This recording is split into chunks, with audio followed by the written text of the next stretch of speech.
Hi guys, welcome to my channel Lush Gardener. I hope you guys are fine and are safe. So I have been getting a lot of questions. Are eggshells good for succulents? Now guys, eggshells are basically very rich in calcium. They will provide calcium to your plants, but again the key point over here is never overdo anything.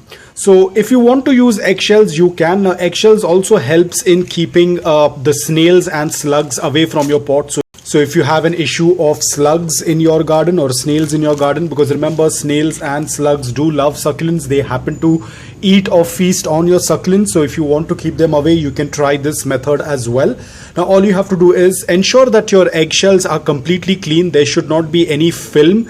Usually you tend to get that slimy film inside. You have to clean that properly and then put them out in afternoon direct sunlight to dry. So if you're going to leave any residue, any slime or any part of that egg inside the shell, and then if you crush it, there can be high chances that it could create mold in your pot in the soil. So you have to ensure that it's completely clean. The next thing what you'll do is, so I'm just going to try with one. I'm just going to show you with one. Just use anything to cover it and then just crush them off. So crush them into tiny bits like this. You will have a very powder form like this. Now the next thing what you can do is just take very little, don't take too much. Just take very little of it. This much is more than enough, and then just sprinkle it around your succulent pot. Now guys, remember the key point over here, as I said earlier as well, do not overdo it.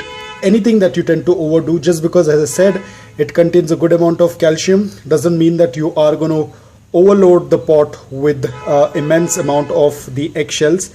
This is going to be more than enough for your succulent. Now whenever you are going to do top watering, the water will flow down into the pot, and the eggshells take a very long time to decompose. That's why the more finer you make, the much better it is. If you're going to have bigger pieces, it's going to take a very long time for them to basically decompose and disintegrate into the soil. So ensure that you make it into a small fine powder, and that's all about it. Do not add more than this. Probably 1 or 2 pinches of the powder is more than enough for your succulent, but do not do it excess. So guys, I hope that this video was helpful to you. If it was, please hit the like button. If you're new to my channel, please consider subscribing to it. Until then, take care, stay safe and keep propagating.